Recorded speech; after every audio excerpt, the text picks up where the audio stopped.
Ya estamos de regreso. Este 7 de octubre se cumplió el primer aniversario de los ataques terroristas de Hamás, luego de que este conflicto escalara a un intercambio de agresiones y de destrucción en varias ciudades de Gaza, así como los muertos que se han registrado en ambos bandos. Actualmente no existe una solución viable para este conflicto. Se estima que en un año, según informes de la Asociación Médicos Sin Fronteras, se han registrado más de 40,000 muertos en la Franja de Gaza y más de 96,000 heridos. Y para platicar de este tema tenemos en la línea telefónica al historiador Alfredo Ruiz Islas. Buenos días, gracias por acompañarnos. Hola, Francisco, buenos días. Al contrario, gracias por invitar. Gracias, Alfredo, como siempre es un gusto escucharte. Y bueno, pues ya tenemos un año con este conflicto y quiero preguntarte cuál es tu opinión, cuál es el balance sobre el primer aniversario de este conflicto árabe-palestino. Creo yo que hay ahí algo que es muy interesante. Desde el primer momento se dio, ¿no? Y es el hecho de que Israel lo que ha hecho es perder el conflicto comunicacionalmente. O sea, creo que todo el mundo desde el primer momento, desde que apareció, salieron en las noticias cómo fue el atentado, qué fue lo que hicieron los terroristas, que tomaron a gente inocente, etcétera, todo lo que hicieron, ¿no? Eso creo que no vale la pena como regodearse. Desde ese momento la gente como que dijo, okay, es un acto terrorista, vamos a ver cómo responde Israel.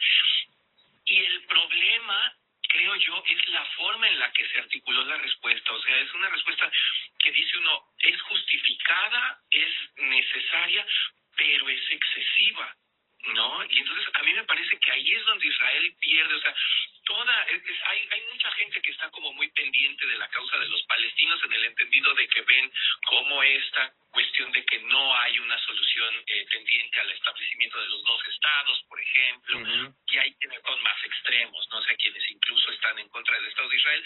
Pero esta respuesta lo que hace, el modo en el que se genera la respuesta, y que lo acabas tú de comentar en términos de cuántas son las víctimas que ha generado el conflicto, o sea, el modo en el que se produce la respuesta es algo que no le ayuda a Israel en su causa, ¿no? O sea, comunicacionalmente pierde, porque la gente entonces está más pendiente de los comunicados que se generan desde Palestina o desde los estados que son aliados de Palestina o afines a Palestina, o todos estos núcleos informativos que tienen como la misión de poner al frente la causa de Palestina. Lo que van a hacer es decir, mira cuántos muertos hay, mira cuántos muertos innecesarios, mira cuántos muertos inocentes, ¿no? Entonces, en la medida en la que Israel lo que ha podido hacer es ir controlando la situación, ir controlando el terreno, no ir llegando a los lugares, a los enclaves que tienen los palestinos, de ir haciéndose con ellos, irse apoderando de ellos, en la medida en lo que esto pasa, a lo que se presta atención es a lo que sucede del otro lado, ¿no? A todo lo que la gente que muere, las víctimas inocentes, ¿no? Y si a esto le sumamos la reproducción del conflicto ahora en el extremo norte con la gente de Hezbollah, bueno, pues tenemos que esto es algo que empieza a hacerse como caótico, y la información empieza como a centrarse solamente en la cuestión de la violencia, y parecería entonces al final que es la violencia por la violencia, ¿no? Y todo lo otro que tiene de fondo, que es un conflicto además viejísimo, como que pierde dimensión, ¿no? Como que ya no tiene uno claro qué es lo que está ocurriendo. Entonces me parece que como un primer balance de este año, o sea, podemos entender por un lado que Israel está cumpliendo poco a poco sus objetivos, pero que por el otro lado lo que es la maraña y la balumba de comunicaciones que tenemos no ayuda como a entender qué ocurre y hacia dónde se dirige. Exactamente, Alfredo, tienes razón. Y es que los aliados de Palestina y sobre todo algunos medios independientes que también lo hemos comunicado, lo hemos informado, nos dan a conocer las distintas masacres de que son objeto los ciudadanos palestinos, niños, niñas, adolescentes, hombres, mujeres, las familias que son separadas, que el niño se fue a un refugio, la niña a otro, o papá murió, o mamá quedó en los escombros. Son noticias que nos dan a conocer de manera independiente, como bien lo comentas, como que nos prende en este lado humanista y nos enteramos más y queremos saber más de lo que ocurre del lado de Palestina, no de Israel. Y cuando Israel en medios manifiesta algún ataque, pues como que lo vemos diferente, es que, no sé, te lo buscaste, pues tú eres el malo, o sea, tus muertos tal vez no cuentan más que los que has dejado en Palestina. Entonces, esta es como que una especie de partir la información, de dividir el conflicto entre el bueno y el malo, y no tomamos en cuenta, como bien lo comentas, los objetivos que Israel está alcanzando, que sí nos ha dejado de manifiesto cuáles son, que se han destruido bases militares de una manera estratégica, pero que por ahí sin querer se llevaron un hospital completito, o que únicamente fueron a buscar armas, pero pues de paso asesinaron a tantas personas, y finalmente el conflicto tiene este matiz incierto que todos vemos, como cuántos muertos de Gaza, cuántos de Israel, y cómo va a desaparecer esta situación. Ya tenemos un año, un conflicto que platicamos en otra ocasión, Alfredo, que por lo menos arrancó de 1948 para acá, cuando nació Israel. Entonces es un conflicto viejo que no le vemos solución. Han habido cambios importantes en el mundo actualmente. Bueno, hace un par de días que ya se dio a conocer el triunfo de Donald Trump. Mucha gente ya lo esperaba, y sí es importante este triunfo porque depende en gran medida cómo va a ser ahora la geopolítica en Estados Unidos, cómo se van a resolver o cómo van a seguir vigentes ciertos conflictos en el mundo. Ucrania, en este caso el conflicto palestino-israelí, Medio Oriente, la migración, etcétera, etcétera, etcétera. Depende mucho del candidato que haya ganado. En este caso fue Trump. Y quiero preguntarte, Alfredo, en este caso concreto, ¿cómo puede influir el reciente triunfo de Donald Trump en la continuidad o la solución de este conflicto? Y de paso, si nos pudieras comentar algo de Rusia y Ucrania. Es como muy complejo este asunto, porque Trump lo vimos en su primer periodo de gobierno. O sea, Trump no es un tipo que está como particularmente aficionado a involucrarse en conflictos, a pesar de que es un tipo que tiene un discurso muy beligerante, y como muy retador, y como que es lo primero que quiere es poner a Estados Unidos y hacer de Estados Unidos otra vez ese gran referente mundial. La realidad es que también es un tipo que tiene como esta vertiente un tanto, digo, sin exagerar, ¿no? Poniéndolo como en su dimensión, pero es una vertiente como un tanto jeffersoniana, ¿no? O sea, esta política aislacionista de los Estados Unidos, de nosotros no nos vamos a meter, no queremos que ver con conflictos, ¿no? Y lo dijo, o sea, yo voy a estar aquí, y además es la diferencia que él quiere plantear en términos de lo que va a ser su gobierno, de lo que ha sido este gobierno de los demócratas y lo que fueron los gobiernos de Barack Obama, ¿no? O sea, son gobiernos como más intervencionistas, los demócratas como más metidos en la política exterior, como más en el papel de Estados Unidos como policía del planeta. Y Trump dice, no, yo no quiero eso. Entonces, eso quizá tiene como varias lecturas. Me parece que el que más afectado va a resultar va a ser Ucrania, porque va a dejar de recibir todo este dinero, ¿no? O sea, y eso es una amenaza que se la va a cumplir, porque además Trump es como más afín a Putin, es alguien que habla bien con Putin, que se lleva bien con Putin, y es alguien que ya hizo incluso Trump un planteamiento en este sentido, ¿no? O sea, para que la paz se alcance, tienen que quedarse las cosas como están, ¿no? Y lo primero que dijo Zelensky es, Trump lo que quiere es que nosotros renunciemos a este territorio que es nuestro, que se lo cedamos a los rusos, y entonces que nos vayamos como si nada hubiera pasado, ¿no? Entonces, en ese caso me parece que como que la solución está muy dibujada. Pero en el caso del conflicto entre israelíes y palestinos es más difícil, porque Israel sí es tu aliado, o sea, porque sí existe como esta afinidad, y además es esta condición que tiene Israel de ser la base de las operaciones estadounidenses en Medio Oriente. Es el único aliado real que tienen en Medio Oriente, más allá de lo que pueda uno considerar en algún momento a los árabes. Por ejemplo, Arabia Saudita, que también últimamente es como sobre todo desde la Guerra del Golfo, es como uno de los lugares donde los estadounidenses tienen presencia. Pero más allá de eso es Israel. Entonces, no los puede dejar así caerse como si nada. No los puede abandonar. Entonces, creo yo que ahí va a ser una cuestión larga. O sea, va a haber como estas políticas disuasorias que son como muy tradicionales, ¿no? De Estados Unidos, de mejor no lo hagas, mejor quítate.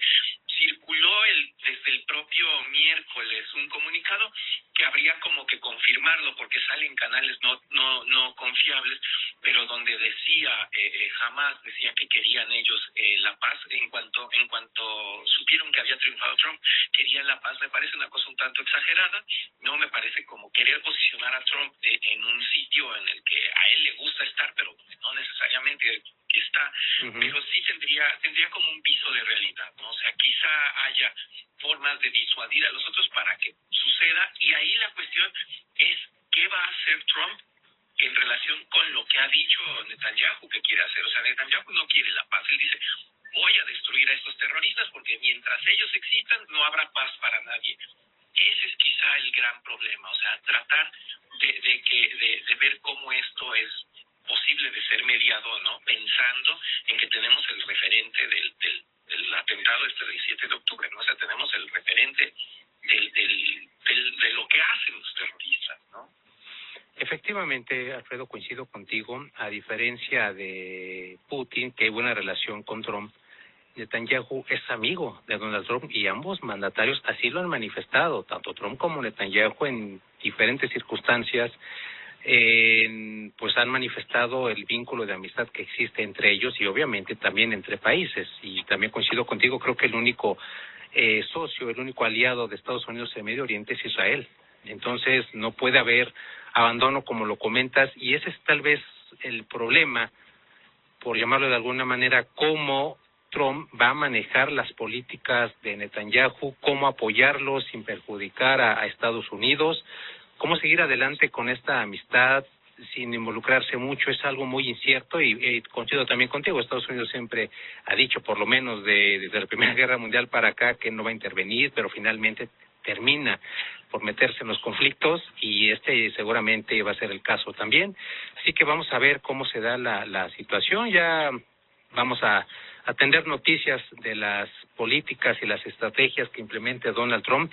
Y rápidamente te robo un espacio, Alfredo. Quiero preguntarte en relación a México. ¿Qué ocurre, qué va a ocurrir con México y Estados Unidos? Ya tuvimos la primera advertencia, por así llamarlo, de Donald Trump, que nos amenazan con imponer los 25% de aranceles en todo lo que exportemos a Estados Unidos si no somos capaces de controlar la frontera sur, si no somos capaces de evitar el flujo masivo de inmigrantes. De hecho, ayer se dio a conocer en varios medios que ya Estados Unidos mandó la primera caravana de deportados venezolanos, nicaragüenses y hondureños. Entonces a México le toca hacer la tarea difícil, la tarea sucia de repartir a estos ciudadanos y contenerlos. Entonces, en ese marco, Alfredo, quiero preguntarte cuál es tu opinión de la relación con Trump y México. A mí me parece que hay varias cosas que tiene uno que considerar. O sea, este par de discursos que da Trump justo la semana previa a la elección son como muy importantes, ¿no? Y sobre todo me parece a mí que el que merece más espacio es este donde dice, ¿no? Y que es algo que ya había comentado, pero donde dice, es que México nos ha estado robando, México ha estado llevándose nuestro dinero, México es nuestro principal socio comercial, pero en realidad lo que hace es esquilmarnos, es despojarnos. Entonces, nosotros tenemos que estar listos para que esto no siga pasando. Sin embargo, me parece a mí que el gran mediador ahí es el Tratado de Libre Comercio. Así es. O sea, el tratado tiene reglas y sobre todo creo yo que estas amenazas de imponer aranceles unilateralmente, de cerrar la frontera, tendría que ver con dos cosas, con la capacidad que tenga los paneles y el tribunal que tiene el tratado para dirimir todos los diferendos que se produzcan entre los países firmantes. O sea, ¿qué tanto es algo que va a poder actuar, que va a ser efectivo? Y esto va a tener que ver con qué tanto entonces Estados Unidos quiere permanecer dentro del tratado. Exacto. Que es como lo más complejo, ¿no? Exactamente, tienes razón. Yo creo que el mediador es el tratado. Sin embargo, ya se pidió una segunda revisión al nuevo tratado. Pasamos del TLC al TECMEC a petición de Donald Trump cuando fue su primer periodo del 16 al 20. Viene una segunda revisión. Ya se adelantó por parte de autoridades mexicanas que seguramente Trump va a querer reajustar muchas cláusulas, de obtener ventajas en ciertos rubros que a nosotros no nos va a convenir. Entonces, pues tenemos que estar a la expectativa de ver cómo se va a renegociar este tratado con un Trump que viene, pues yo lo siento, más agresivo que hace 4 años. Recordemos que fue encontrado culpable de más de 36 cargos en su país y que finalmente se le declaró culpable. Entonces, tenemos que ver cómo se va a dar esta situación. Desgraciadamente, el mundo occidental depende muchísimo de lo que decida o lo que no decide Estados Unidos. Es también el caso de México y pues vamos a ver qué ocurre en el futuro. Y ya para cerrar, Alfredo, como siempre te pregunto, ¿cuál sería tu pronóstico del conflicto en Medio Oriente para el corto plazo? Yo creo que no hay cambio En el corto plazo, yo creo que no hay cambios porque incluso lo que está sucediendo ahora ahora que se ha involucrado Hezbollah, el asunto es ese, o sea, que se meta Hezbollah implica que entre Irán ya de una manera como más activa, ¿no? El discurso del gobierno es también muy agresivo, o sea, regresa como a la retórica de siempre, de hay que destruir a Israel, y hay que destruir a Occidente, y son las fuerzas de Satán, y, o sea, ya saben, ¿no? Todo esto donde el Islam tiene como esta cuestión como muy intolerante, ¿no? Entonces, en este sentido, yo no creo que ellos vayan a echarse para atrás, yo no creo que ellos vayan a disminuir en la medida en la que puedan hacerlo. También depende de con qué fuerza Israel siga golpeándolos, que es algo que no han dejado de hacer. Entonces, yo creo que en el corto plazo vamos a ver que todo esto sigue más o menos en los mismos términos. La presión interna que se genera en Israel y que es importante en estas manifestaciones que se han estado observando en las últimas semanas, no ha conseguido nada. O sea, realmente no han hecho que Netanyahu diga, bueno, voy a pensarlo. No, el otro día el líder de uno de los partidos de la oposición llamó a su gobierno, me parece de una manera muy ligera, pero lo llamó un gobierno ilegítimo, ¿no? Y dice uno, no, o sea, un sistema parlamentario tiene una serie de reglas claves y una serie de reglas muy precisas para funcionar. Entonces, en algún momento, si se produce una moción de censura y cae el gobierno de Netanyahu, ya podríamos hablar quizá de una modificación en esto. Pero mientras él siga controlando a esta alianza que le da la mayoría del Knesset, ¿no? Y que puede con ello seguir gobernando, va a seguir igual. Exactamente. Ese es otro punto importante, Alfredo. La manera en que Netanyahu ha conservado el poder, que también se le ha acusado de corrupción, que no ha pasado nada. Incluso organismos internacionales se han pronunciado en contra de delitos que ha cometido, especialmente Netanyahu, o sea, no el Estado de Israel, sino Netanyahu. Sin embargo, él sigue adelante y pues obviamente ha visto la manera de seguir en el poder, y esto también depende muchísimo, obviamente, de cómo va a ser el conflicto en el futuro. Bueno, en este caso, en el corto plazo, coincido contigo, creo que no va a haber grandes cambios. Creo que vamos a enterarnos de nuevas masacres, nuevos asesinatos y demás, y esperar entonces en el futuro cómo sean las cosas, sobre todo con Netanyahu y con Donald Trump, que ambos son amigos, que estos dos estados son aliados, y obviamente depende muchísimo de la forma que vaya a tomar Medio Oriente. Bueno, Alfredo, te agradezco muchísimo tu espacio y te mando un abrazo.